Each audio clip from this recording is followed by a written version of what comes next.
Hello everyone.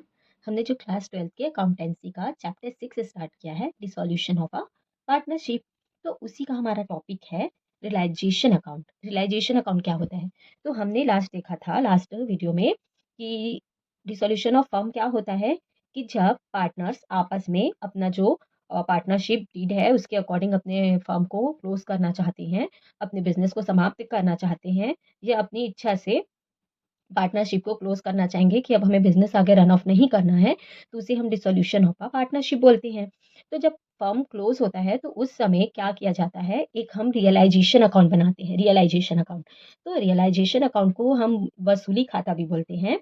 तो इसका मतलब ये होता है कि जब फर्म क्लोज़ हो रही होती है, तो उस समय फर्म में जितने भी एसेट्स एंड लायबिलिटीज़ होते हैं, तो उनका यहाँ पर डिटेल किया जाता है, एंट्रीज़ की जाती है। जितने भी एसेट्स होते हैं उनको सेल किया जाता है, जितनी भी लायबिलिटीज़ होती है उनका पेमेंट किया जाता है, और कोई भी पार्टनर्स अगर एसेट्स लेके जाना चाहे या लायबिलिटी का पेमेंट करना चाहे तो उससे रिलेटेड एंट्रीज़ की जाती है। लास्ट में अगर कोई प्रॉफ़िट या लॉस होता है तो उसे सभी पार्टनर्स अपने जो भी प्रॉफ़िट रेशियो होता है उसमें डिस्ट्रीब्यूट करते हैं। तो ये सब एंट्री जिस अकाउंट में की जाती है उसे हम रियलाइज़ेशन अकाउंट कहते हैं, और रियलाइज़ेशन अकाउंट का नेचर क्या है? Nominal account. तो यहाँ पर एक उसका मीनिंग है शॉर्ट में कि a realization account is a temporary special ledger used during the dissolution of a partnership to record the sale of assets and payment of liability।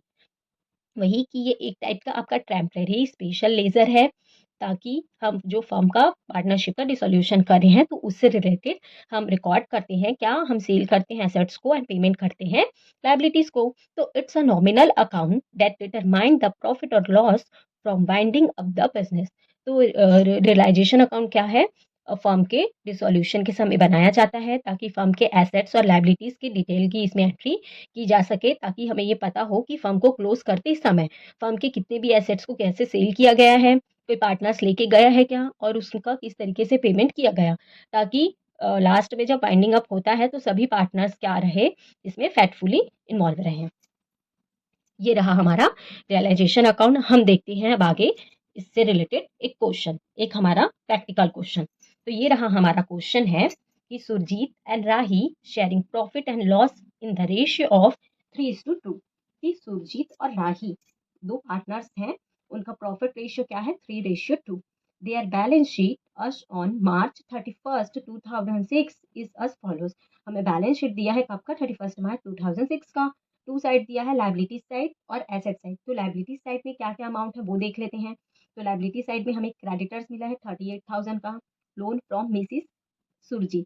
तो लोन फ्रॉम मिसिस सुरजीत कौन है? जो सुरजीत है उसकी वाइफ ने बिजनेस को क्या दिया था? लोन दिया था। तो ये हमारे लिए लाइबिलिटी है, क्योंकि अकाउंट क्लोज हो रहा है तो यहाँ पर हम उसको पेमेंट करना है। तो ये बता रहा है लोन फ्रॉम मिसिस सुरजीत का कितना है? 10,000 है। रिजर्व है 15,000 का। तो ये अब हम जानते हैं कि जब भी बिजनेस क्लोज होता है तो फर्म में जो भी प्रॉफिट एंड लॉस अकाउंट का बैलेंस मिलता है, रिजर्व का बैलेंस मिलता है, वर्कमैन कंपनसेशन, जितना भी आपका बैलेंस अकाउंट होता है तो उसको क्या किया जाता है? सभी पार्टनर्स के कैपिटल अकाउंट में ट्रांसफर किया जाता है उनके सर्टेन रेशियो में। और हमें क्या डिटेल दिया है? लोन फ्रॉम राही, राही से लोन लिया है, जबकि राही कौन है? फर्म की पार्टनर। कितना? 5,000। कैपिटल दिया है सुरजीत का 10,000 एंड राही का 8,000। तो इस तरीके से लाइबिलिटी साइड का टोटल कितना है हमारा? 86,000। अब हम देखते हैं एसेट साइड में। तो एसेट साइड में हमें क्या क्या डिटेल मिला है? एसेट साइड में है हमारा बैंक, बैंक का बैलेंस है 11,500। स्टॉक है हमारा 6,000।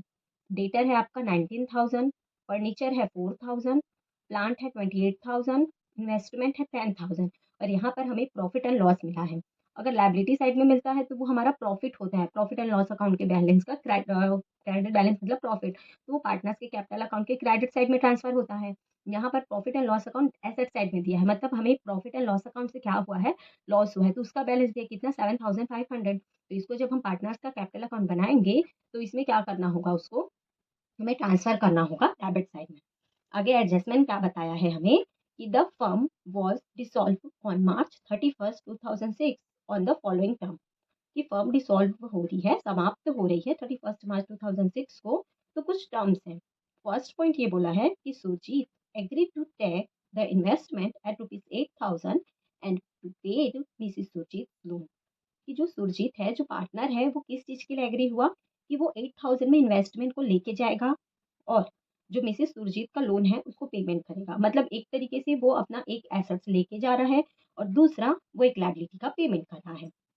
नेक्स्ट है इसी में पॉइंट हमारा कि other assets were realised follows, कि यहाँ पर कुछ एसेट्स दिए हैं जो रियलाइज्ड हुए हैं। रियलाइज्ड का मतलब ये होता है कि फर्म जब डिसॉल्व होती है तो उन एसेट्स को क्या किया जाता है, रियलाइज किया जाता है। एक तरीके से हम वही बोल सकते हैं बेच रहे हैं, सेल कर रहे हैं, तो उससे कितना रुपए रियलाइज्ड हुआ, मतलब प्राप्त हुआ, वसूली हुई। तो यहाँ पर स्टॉक से कितना मिला बोल रहा है 5000, डेटर से मिला 18500, फर्नीचर से मिला 4500 एंड प्लांट से मिला 25000। तो इस तरीके से चारों फिक्स्ड एसेट्स का दिया है। तो यहाँ पर अगर हम थोड़ा सा एसेट साइड में देखेंगे तो स्टॉक, डेटर, फर्नीचर और प्लांट इन्वेस्टमेंट है। तो 4 एसेट्स रियलाइज्ड हुए और जो 5वां एसेट्स था इन्वेस्टमेंट, उसको कौन लेके गया है, सुरजीत। तो इस तरीके से पांचों एसेट्स का डिटेल दिया। और लायबिलिटीज में हमारे पास क्रेडिटर्स है और लोन फ्रॉम मिसेस सुरजीत है। तो दोनों लायबिलिटीज में लोन फ्रॉम मिसेस सुरजीत को सुरजीत पेमेंट कर रहा है और क्रेडिटर्स का डिटेल आपको नीचे दिया है। इसमें थर्ड पॉइंट ये बोला expenses on realised amount to ₹1600। तो ये रियलाइजेशन एक्सपेंसेस क्या होता है कि फर्म में जो भी एसेट्स होती हैं उसको सेल करते हैं जब हम डिसोल्यूशन के समय में, तो एसेट्स को सेल करने से समय जो भी एक्सपेंसेस होता है उससे रिलेटेड जो भी चार्जेस पेमेंट करने पड़ते हैं, तो उसको हम रियलाइजेशन एक्सपेंसेस बोलते हैं। तो ये फर्म का क्या आ जाता है, एक्सपेंसेस लायबिलिटीज में आ जाती है। तो वो कितना है 1600। फिर आगे लास्ट पॉइंट बोला है कि creditors agree to accept ₹37,000 as a final settlement, sorry. तो यहाँ पर ये बोला है कि जो क्रेडिटर्स है, जो लाइबिलिटी साइड में दिया है 38,000, तो वो 38,000 के बदले 37,000 में क्या बोल रहे हैं, फाइनल सेटलमेंट करने के लिए बोल रहे हैं। क्योंकि जब कभी भी फर्म क्लोज हो रही होती है तो उस समय ये देखा जाता है कि कम से कम हमें पेमेंट मिल जाए। इसीलिए यहाँ पर उन्होंने 38 की जगह 37,000 में क्या बोला है, फाइनल सेटलमेंट के लिए तैयार हो गए हैं। हमें क्वेश्चन में बोला है कि you are require to prepare realisation account, partners capital account and bank account इसीलिए बाकी चैप्टर्स में हम बैलेंस शीट्स बनाते थे क्योंकि बिजनेस रन ऑफ होता था। यहाँ पर आपका जो फर्म है वो क्या हो रहा है, डिसॉल्व हो रहा है, समाप्त हो रहा है। तो लास्ट में या तो बैंक अकाउंट बनेगा या कैश अकाउंट बनेगा। ये डिपेंड करेगा क्वेश्चन के अकॉर्डिंग। अगर एसेट साइड में हमें बैंक मिलेगा तो हम बैंक अकाउंट बनाएंगे, अगर कैश मिलेगा तो कैश अकाउंट, और बैंक या कैश दोनों मिलेगा तो आप दोनों में से कोई भी बना के कॉन्सेप्ट को आगे लेके जा सकते हैं। तो अब इसका हम सॉल्यूशन देखते हैं। तो ये हमारे पास क्या है, एक रियलाइजेशन अकाउंट है। जब हम सॉल्व करेंगे तो सबसे पहले रियलाइजेशन अकाउंट बनाना है। तो ये रियलाइजेशन अकाउंट है, इसका भी फॉर्मेट डेबिट और क्रेडिट साइड, पर्टिकुलर अमाउंट। तो इसमें सबसे पहले क्या ध्यान रखना है कि हमें क्वेश्चन में अकाउंट क्लोज करते हैं। तो ये जो डेबिट साइड में लिखा गया है ना कि टू सन्ड्री एसेट्स, उसका मतलब ये है कि हम अकाउंट्स को क्या कर रहे हैं, क्लोज कर रहे हैं। एसेट्स अकाउंट को क्या कर रहे हैं, क्लोज कर रहे हैं। और ये जो क्रेडिट साइड में दिया है ना बाय सन्ड्री लायबिलिटीज, उसका मतलब ये लायबिलिटी साइड के अकाउंट को क्लोज कर रहे हैं। मतलब रियलाइजेशन अकाउंट एक हमारा नॉमिनल अकाउंट है, वो ये बताएगा कि एक्चुअल में फर्म के बैलेंस शीट से हमने कितना एसेट्स लाया और कितना लायबिलिटी लाया। मतलब हमें ये पता चल जाएगा कि फर्म में कितने फिक्स्ड एसेट्स हैं और कितनी लायबिलिटीज हैं, ताकि इस तरीके से इन एसेट्स का सेल किया जाएगा और इस लायबिलिटीज का पेमेंट करके फर्म का प्रॉफिट या लॉस कैलकुलेट किया जाएगा। तो हमें बैलेंस शीट देखेंगे तो उसमें एसेट साइड में क्या क्या मिला है, हमें स्टॉक मिला है, debtor, furniture, plant and investment. तो इसको एज इट इज लेना है जो बैलेंस शीट में दिया होगा। तो स्टॉक है हमारा 6000, डेटर है 19000, फर्नीचर है 4000, प्लांट है 28000 एंड इन्वेस्टमेंट है 10000। तो इस तरीके से ये पांचों जो फिक्स्ड एसेट्स हैं, तो उसका हमारा टोटल कितना हुआ 67,000। और ये टू सन्ड्री एसेट्स इसीलिए लिखे हैं क्योंकि हम इन सभी अकाउंट्स को क्या कर रहे हैं, क्लोज करके उसका बैलेंस यहाँ पर ट्रांसफर करें कि हाँ ये पांचों एसेट्स को क्या किया जा रहा है, क्लोज किया जा रहा है। उसके बाद हम देखेंगे लायबिलिटी साइड में। तो लायबिलिटी साइड में हमें क्या, हाँ एक चीज और ध्यान रखना है, एसेट साइड में हमें बैंक और प्रॉफिट एंड लॉस भी दिया है। तो बैंक अकाउंट इसमें नहीं लिया जाएगा क्योंकि बैंक अकाउंट हमारा करंट एसेट्स होता है। रियलाइजेशन एसेट्स में सिर्फ रियलाइजेशन अकाउंट में सिर्फ एसेट्स एंड लायबिलिटी से रिलेटेड एंट्रीज की जाती है। इसमें हम बैंक नहीं लेते हैं, प्रॉफिट एंड लॉस अकाउंट का बैलेंस नहीं लेते हैं, पार्टनर्स का लोन अकाउंट का बैलेंस नहीं लेते हैं, रिजर्व वगैरह नहीं लेते और पार्टनर्स का कैपिटल का बैलेंस भी नहीं लेते हैं। इसमें सिर्फ एसेट्स और लायबिलिटीज के ही डिटेल को लिखा जाता है। इसीलिए यहाँ पर बैंक और प्रॉफिट एंड लॉस का बैलेंस एसेट साइड में नहीं लिया गया है। उसी तरह लायबिलिटी साइड में देखेंगे तो बैलेंस शीट में आपको क्रेडिटर मिला है, तो वो हमने क्रेडिटर लिखा 38,000 और लोन फ्रॉम मिसेस सुरजीत है तो उसका लोन लिखे 10,000, क्योंकि राही का भी लोन दिया है, लोन फ्रॉम राही, तो राही कौन है? पार्टनर है, और पार्टनर है तो पार्टनर्स का लोन अकाउंट बनेगा। वो फर्म का लायबिलिटी नहीं है, वो पार्टनर को पेमेंट करना है, इसीलिए उसका अलग से अकाउंट बनेगा पेमेंट करने के लिए। और रिजर्व का जो डिटेल है वो पार्टनर्स के कैपिटल अकाउंट में आएगा, और जो सुरजीत एंड राही का जो कैपिटल है वो पार्टनर्स के कैपिटल अकाउंट में आएगा। इसीलिए क्रेडिटर्स आपका 38 का हुआ और लोन फ्रॉम मिसेस सुरजीत आपका 10,000 का हुआ। तो इस तरीके से लायबिलिटीज अकाउंट को क्लोज किया गया है, तो कितना आया आपका? 48,000।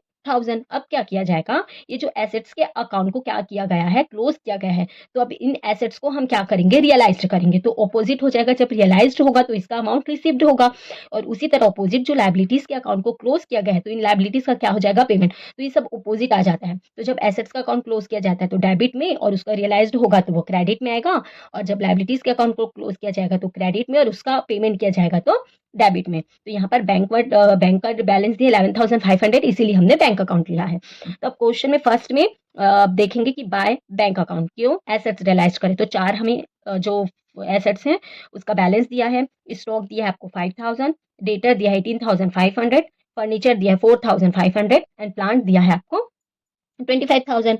तो इसका टोटल लिए चारों का, तो आपका टोटल कितना हुआ? 53,000। तो इसका मतलब ये हुआ कि ये चार जो एसेट्स, ये पांचों एसेट्स से अकाउंट क्लोज हुआ, तो इन्वेस्टमेंट का तो एक पार्टनर ने टेकन किया, तो चारों एसेट्स से हमें रियलाइज्ड कितना हुआ? 53,000। अब ये दोनों लायबिलिटीज का पेमेंट देखेंगे, तो लोन फ्रॉम मिसिस सुरजीत को तो पार्टनर ने पेमेंट किया, तो बचा कौन? क्रेडिटर।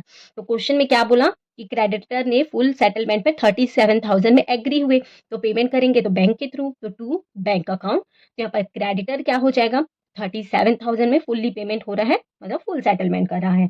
और साथ ही एक्सपेंसेस ऑन रियलाइज्ड अमाउंट दिया 1,600, तो रियलाइजेशन एक्सपेंसेस कितना हो जाएगा? 1,600।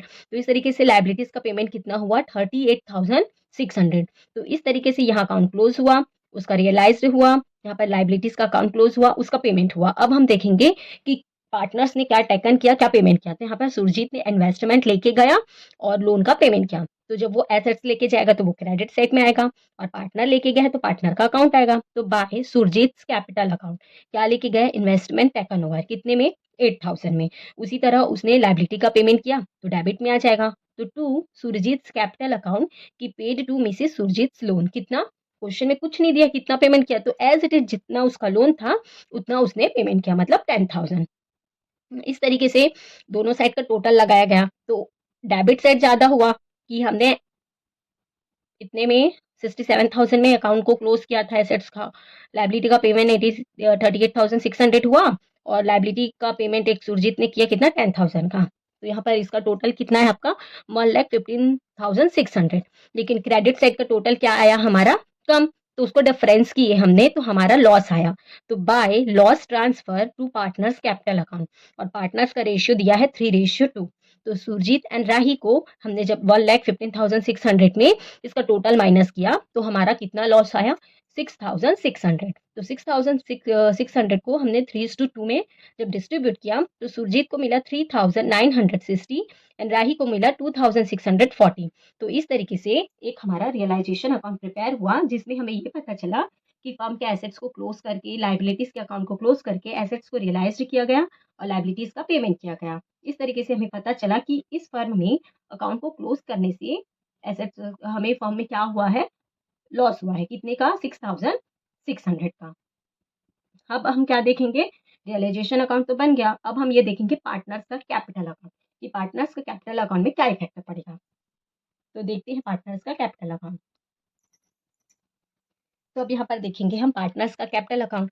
तो हम बैलेंस शीट में देखेंगे क्वेश्चन में, तो बैलेंस शीट में पार्टनर्स का कैपिटल का बैलेंस कितना दिया है? सुरजीत का 10,000 और राही का 8,000। तो यहाँ पर हमारा फॉर्मेट वही partners capital account, debit credit, particular Surjit और राही, पर्टिकुलर सुरजीत और राही।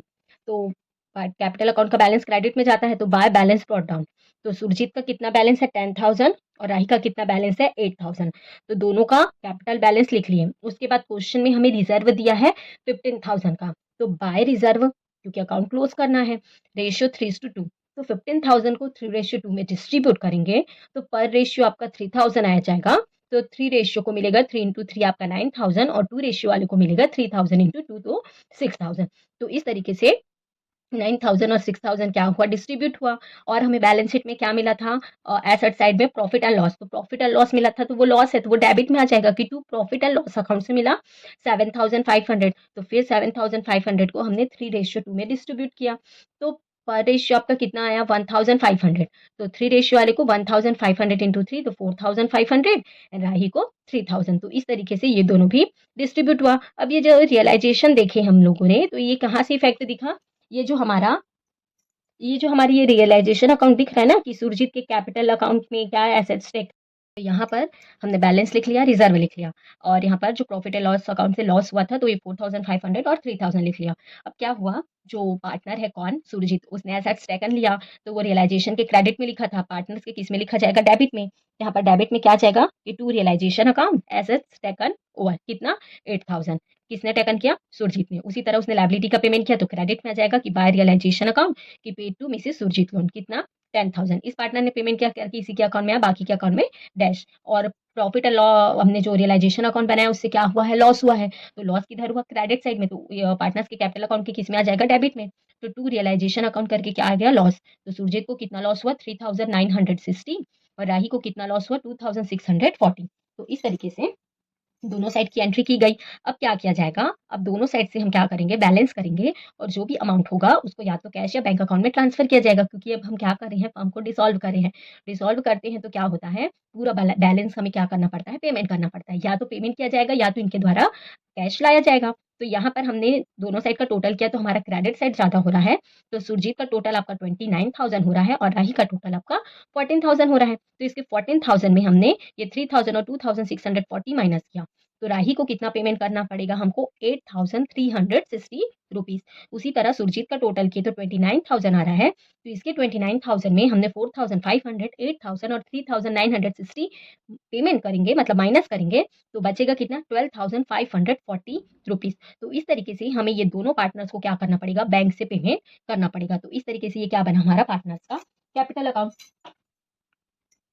अब हम देखेंगे क्योंकि राही ने लोन लिया है, फर्म को राही ने क्या दिया है लोन दिया है तो उसका लोन अकाउंट बनाएंगे तो राहीस लोन अकाउंट। तो इसका भी वही फॉर्मेट डेबिट पर्टिकुलर समन ये डेबिट और क्रेडिट।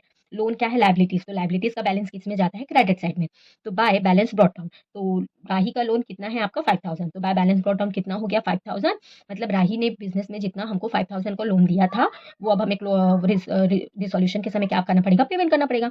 तो टू बैंक अकाउंट से हम उसको 5000 पेमेंट कर देंगे तो दोनों साइड का टोटल क्या हो जाएगा 5000। तो इस तरीके से हमने देखा रियलाइजेशन अकाउंट, फिर हमने बनाया पार्टनर्स का कैपिटल अकाउंट। अगर पार्टनर्स का लोन अकाउंट देता है तो हमने इस तरीके से पार्टनर्स का लोन अकाउंट बनाएगा। अब हम लास्ट में क्या बनाएंगे पार्टनर्स का, अब हम पेमेंट हो गया तो अब क्या बनाएंगे बैंक अकाउंट।